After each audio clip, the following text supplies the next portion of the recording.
या अभी जैसे आपका ट्रांसप्लांट जस्ट खत्म हुआ है तो अभी क्या बहुत पेन हो रहा है, आपको कैसा फील कर रहे हैं?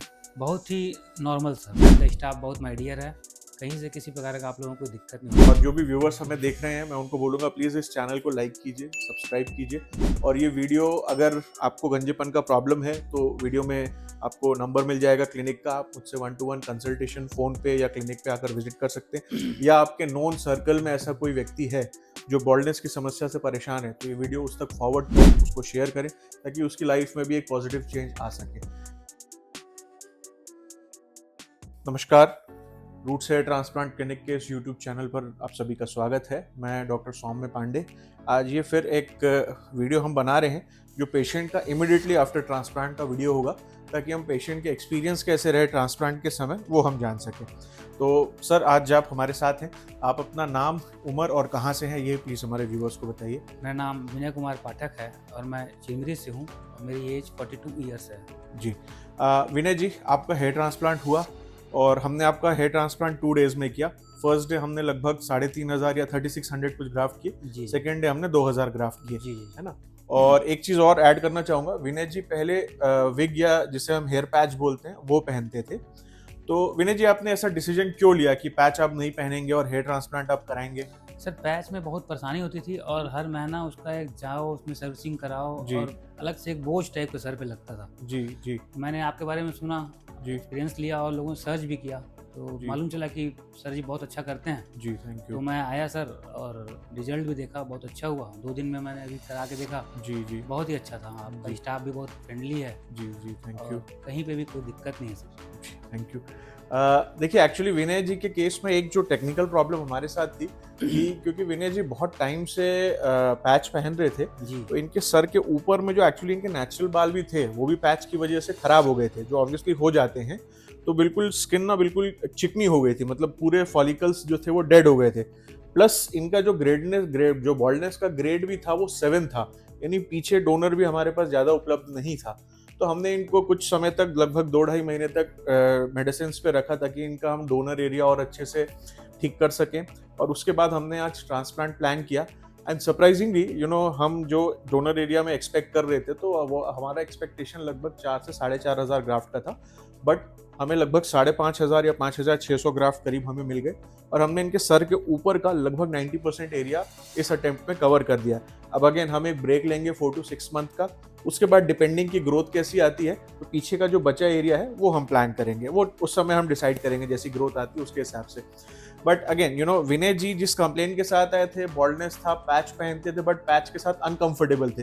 ये एक बहुत कॉमन कंप्लेन है और मैंने ये भी देखा है कि ग्रेड 3 ग्रेड 4 बॉल्डनेस के जो लड़के रहते हैं या मेन रहते हैं वो भी पैच पहन लेते हैं, क्योंकि उनको या तो एक तो फोबिया रहता है कि हेयर ट्रांसप्लांट बड़ा पेनफुल या तो खतरनाक प्रोसीजर है, या दूसरा ये गलतफहमी रहती है कि हेयर ट्रांसप्लांट बहुत महंगा है और हेयर पैच एक सस्ता सोल्यूशन उनको मिल जाएगा। बट अल्टीमेटली होता ये है, अगर आप हेयर पैच पहन रहे हैं और अच्छी क्वालिटी का पहन रहे हैं तो अप्रॉक्सीमेटली 2-2.5 साल बाद आपका हेयर पैच और उसकी सर्विसिंग आपके हेयर ट्रांसप्लांट से ज़्यादा महंगी पड़ने लगती है आपको। और hair transplant full and final solution है, एक बार आपने करा लिया it's done. But hair patch आपको हर साल नया लेना पड़ेगा, हर महीने उसकी सर्विसिंग करानी पड़ेगी, तो वो एक एडिशनल कॉस्ट जो है आपकी मंथली एक्सपेंसेस में वो जुड़ता चला जाएगा। और जो लोग बिजी होते हैं, जिन्हें समय नहीं है, उनके लिए हर महीने सर्विसिंग कराना अपने आप में एक बड़ा बोझ वाला काम हो जाता है। ज़्यादातर लोग तो ये सर्विसिंग से ऊब कर या इसे एक झंझट मानकर पैच छोड़ देते हैं और हेयर ट्रांसप्लांट करा लेते हैं। अच्छा विनय जी, अब हम बात करते हैं आपका जो 2 दिन का एक्सपीरियंस था वो कैसा रहा, इन टर्म्स की पेनफुल रहा या बहुत डिफिकल्टी हुई आपको, या अभी जैसे आपका ट्रांसप्लांट जस्ट खत्म हुआ है तो अभी क्या बहुत पेन हो रहा है, आपको कैसा फील कर रहे हैं? बहुत ही नॉर्मल सर, मुझे तो लगा ही था कि इतना भी ऐसा ही होता होगा। जी मैं तो जी सोचा जी बहुत ज़्यादा पेन होगा, बट मुझे तो समझ ही नहीं आया कि समझ कुछ भी मतलब पेन जी टाइप जी कुछ भी है। अभी जी जो बैठा हूँ कुछ समझ में नहीं आ रहा है। जी कहीं भी मुझे बोलिए, कहीं भी चले जाऊँगा, कोई दिक्कत ही नहीं लग ही नहीं रहा है कि मैंने हेयर ट्रांसप्लांट करा के जी बैठा जी हूँ। जी और सर, पैच की बात आप कर रहे हैं, पैच तो मैं किसी को नहीं बोलूँगा लगाए। जी अब तो इतना आप जैसे सर हैं हमारे पास, जी पैच में सर मंथली खर्चा भी है, प्लस कहीं जाना हुआ तो पहले पैच का चिंता रहता है कि जाके पहले सर्विसिंग कराओ। जी जी ये सब प्रॉब्लम है सर बहुत ज़्यादा। जी जी जी इससे कम खर्चा मैं तो बोलूँगा इसमें है, जी जी क्योंकि मेरे को लग रहा है कि पिछले 10 साल में हमने जितना खर्चा किया उतना तो उतने में कई बार आपका हेयर कई बार ट्रांसप्लांट हो गया जाता। होगा सर। बिल्कुल बिल्कुल। जी जी जी, वो होता है। देखिए, ये एक प्रैक्टिकल चीज है। एक तो मैं अगेन ये विनय जी आपके साथ बैठे हैं, हमारे साथ बैठे हैं। एक तो जो पेन फैक्टर है, मैं सबसे बड़ी बात जो लोग घबराते हैं वो है पेन, बट मैं फिर हर वीडियो में अश्योर करता हूँ, सिर्फ सब जब हेयर ट्रांसप्लांट से पहले हम एनेस्थीसिया जो लगाते हैं, जो सुन करता है, वो मुश्किल से 1 से 1.5 मिनट का प्रोसीजर रहता है। और उसमें जो इंजेक्शन दिए जाते हैं वो इंसुलिन सिरिंज होती है, मतलब उसकी नोक जो रहती है वो बिल्कुल मच्छर के डंक के जैसी रहती है। पता नहीं आपको चलता। बस हल्का सा एक चुभन का एहसास होता है जो अनकंफर्टेबल नहीं लगेगा, और मुश्किल से 1-1.5 मिनट बाद वो पूरा एरिया सुन्न हो जाता है। फिर वहां पे क्या हो रहा है आपको कुछ भी नहीं पता चलता, बिल्कुल पेनलेस हो जाता है ये।